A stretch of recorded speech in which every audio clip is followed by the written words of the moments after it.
Welcome to Live Daf, your online Daf Yomi Shir.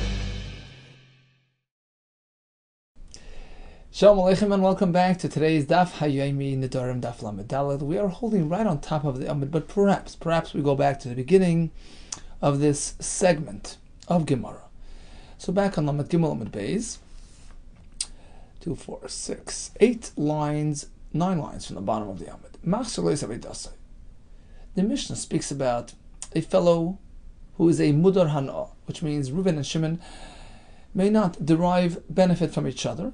Still, he can do hashavas aveda. He finds his friend's Shimon's lost cow roaming the roads. Reuven can go ahead and return that aveda, that lost item, to Shimon. Now, before we begin the Gemara, there are two possible concerns here. Number one, how can I return that item to Shimon if he may not have hana'ah from me? Is that a concern? Is it not a concern? We're going to see. Number two, the second possible concern is,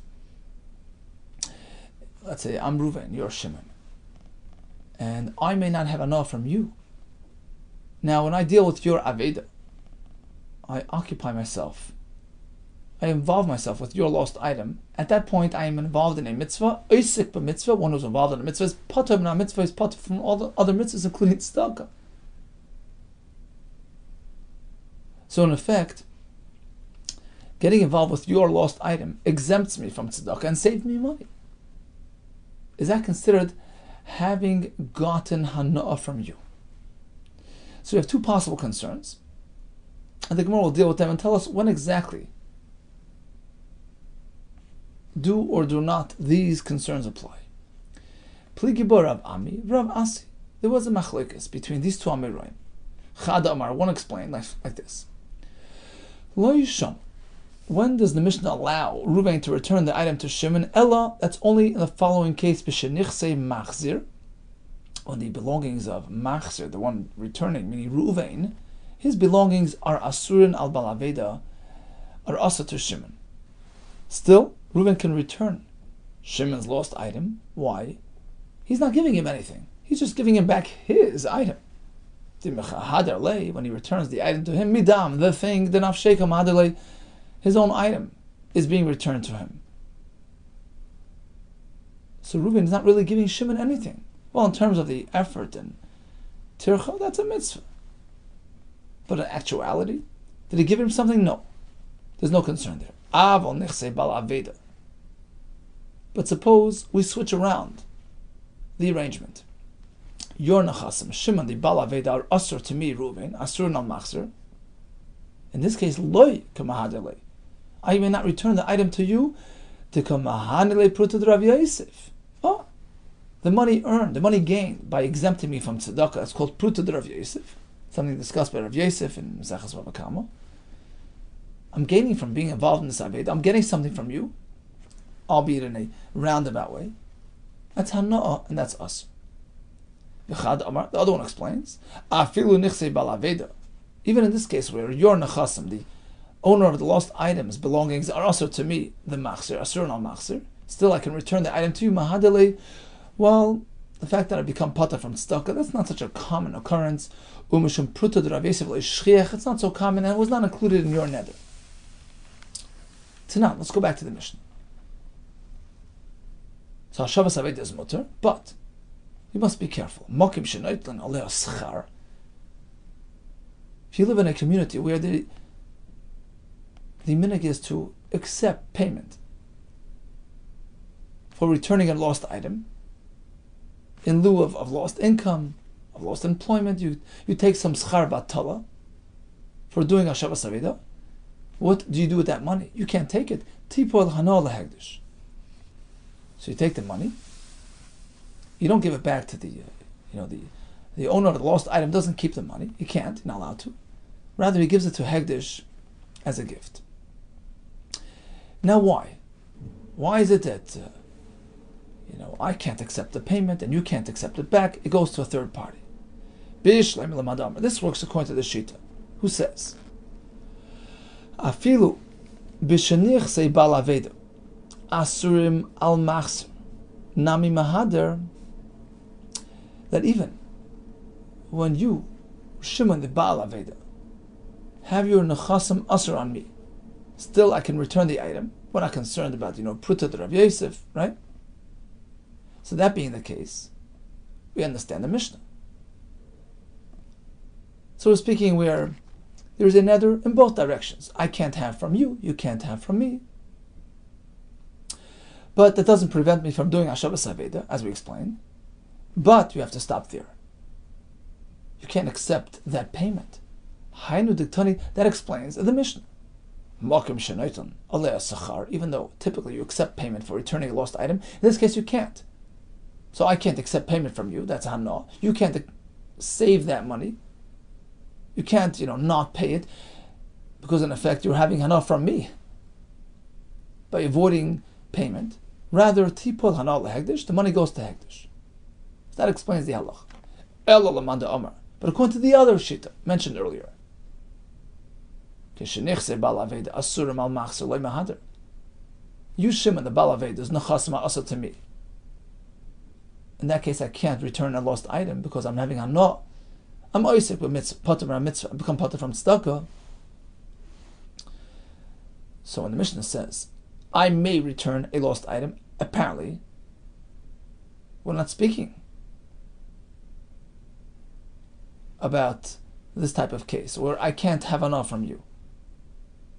And if that's the case, because otherwise I wouldn't be able to return your lost item. And if that's the case, why can't I just accept payment?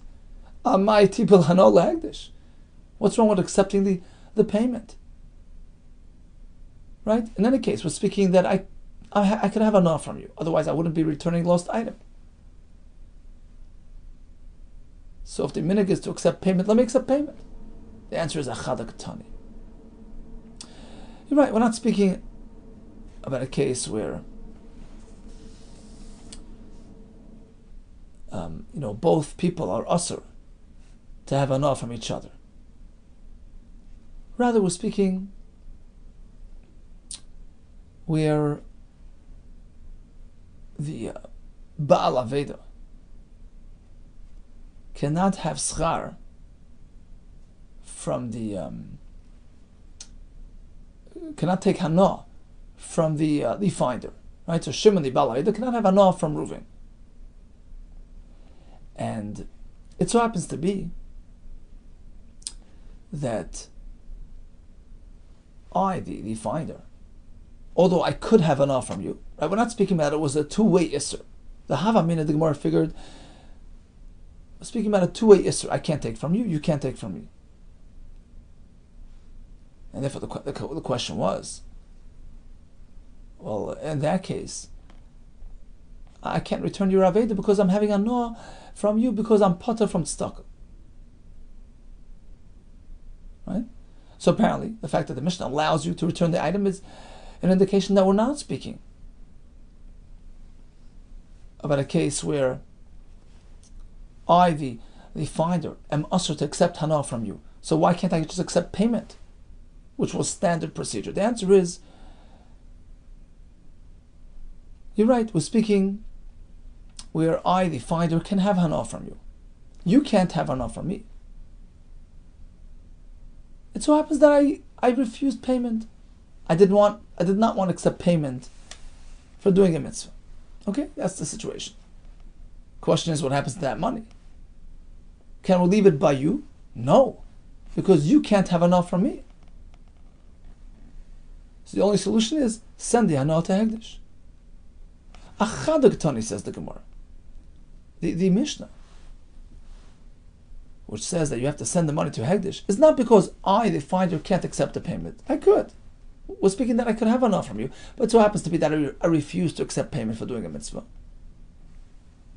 But the concern is, you, Chadad, you, one person, one party, you, the loser, can't have hana from me, so you can't hold on to that money. You put it at tzedakah pushka, send it to Hegdish. So conclusion, according to this version, the first version in the Gemara, which concern can theoretically apply to Hashavas Aveda? Concern A, which is that I'm giving you something by returning the item to you? No, that's not a concern. But concern B perhaps is a problem. That I can't, the finder can't have a no. Because when I'm returning that item, I'm oisek b'mitzvah. I'm pata from pruta de Rav Yosef. Is that a problem? So if it's a case that I can't have enough from you, can I engage in your aveda? We have a machlekes. Ika de masla b'haylishna. Others had a totally different version. They switched around. They flipped around the entire machlekes arrangement. Again, we have two possible concerns. Returning the item to the owner, is that considered giving him something? Second possible concern, my involvement, it makes me pata from mitzvah stuck. Is that a concern? So Pligiba, Rab Ami, Rav Asi. Once again, we have a machlekes between these two Amiroim. Chadama one explains, Lo Yishana. When do we say that you can return a lost item? Ela b'shenichse balaveda, asurin al machzer. That's only when you, Shimon, the balaveda, the one who lost the item, your belongings are also to me. I can still engage in your hashavas aveda. Let's not be concerned that I'm going to gain that pruta of tzedakah. It's not something common. No concern. That's not called, getting enough from you. So then we allow hashavas aveda. If I can't have enough from you, aval nichse machzer asurim al bal aveda. But the other way around, you, the Baal Aveda, cannot partake in my nechasim. You can't have enough from me. Then we're in trouble. I can't give it back to you because I'm giving you something. If not for me, this cow's lost. It's gone forever. So although you actually own the cow, but much you have from it when it's totally lost, it's considered having benefited you. That's one approach. The other one disagrees. Even if my stuff are asa to you, I can still return the item to you, mutter, because I'm not giving you anything. When I give him back something, it's his. Something that really, really belonged to him. And therefore, it's not considered giving you something. It's not. We have a kasha from the Mishnah, which says, although typically in this place they get paid for Hashavas Aveda. No. People are not the Hegdish, the money goes to Hegdish. Why? Asurim al balaveda mahader. So according to the Shita, which said that even if my nechasim are asa to you, I can still return the aveda to you because it's not considered a hana, it belongs to you. So now we can understand the Mishnah. Hainu the mataretz makim. So the Mishnah, which says that you send the money to Hegdish, can be speaking about either one of these two cases. That either the owner of the lost item can't have enough from me, and still I'm returning the lost item to him.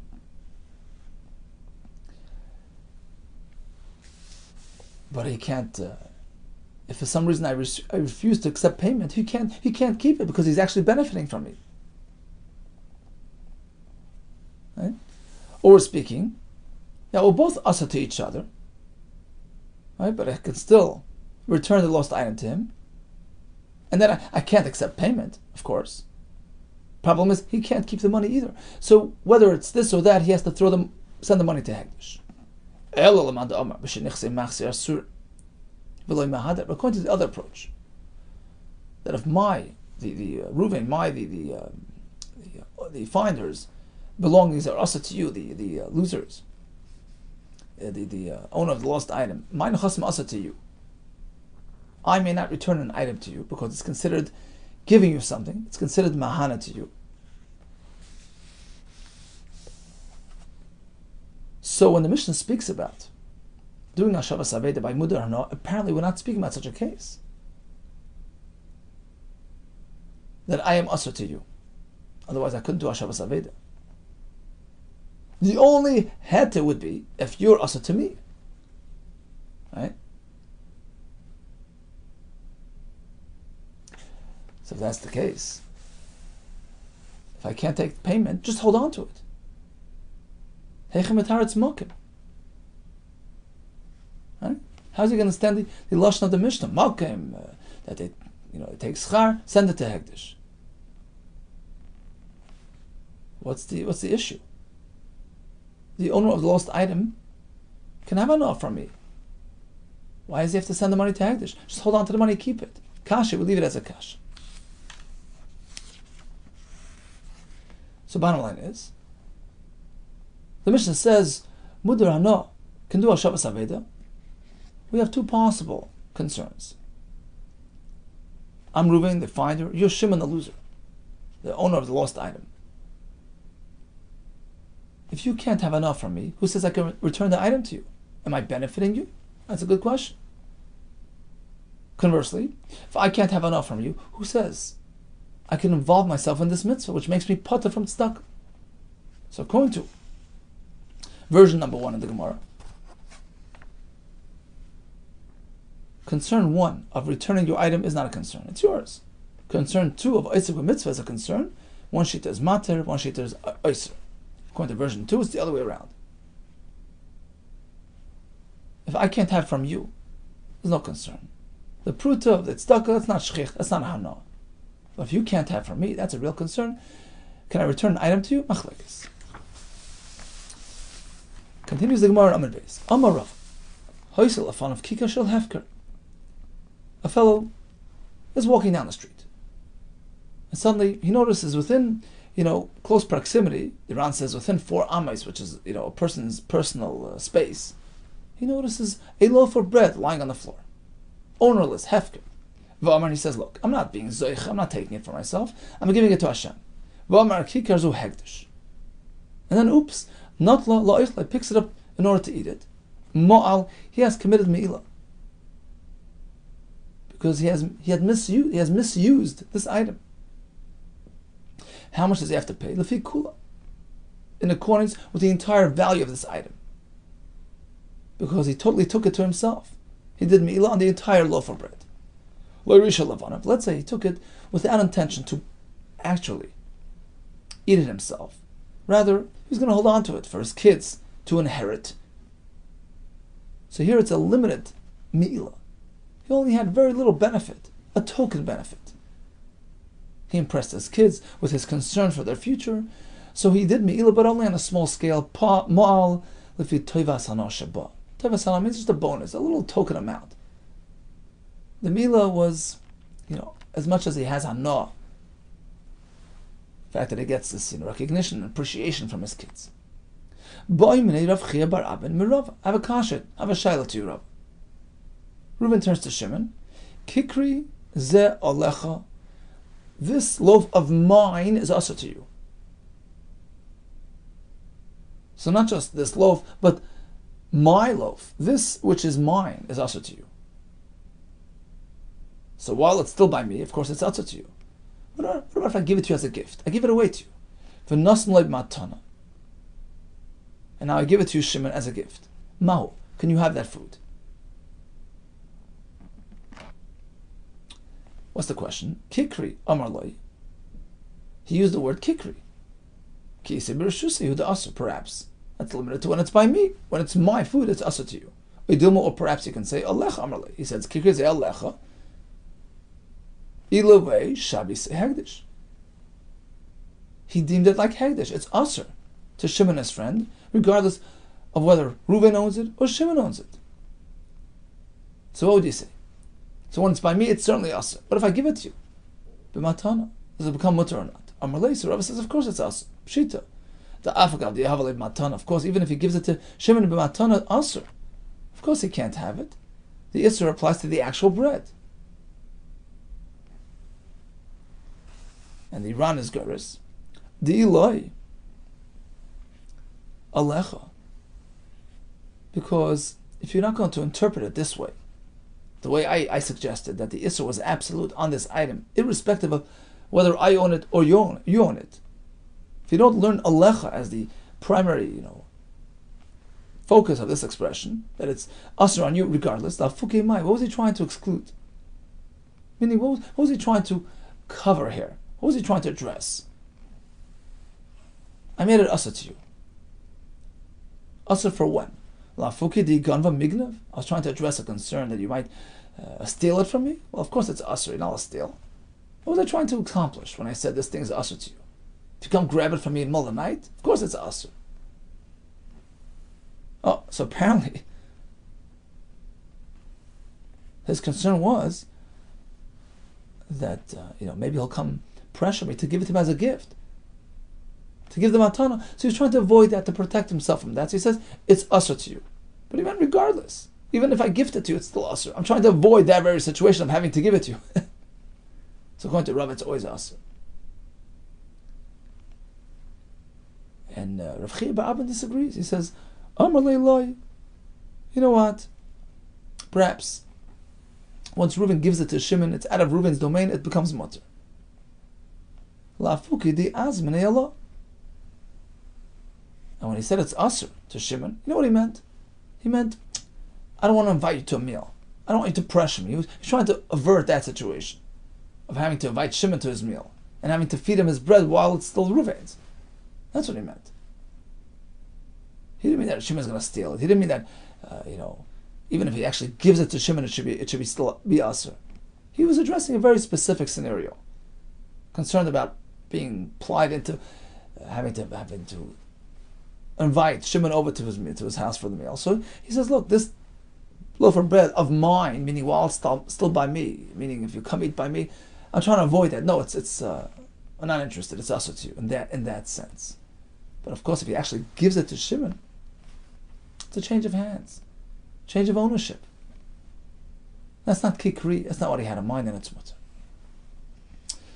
Okay, so bottom line is, we learned about Shabbos Aveda, when it is mutter even by Mudar Hana.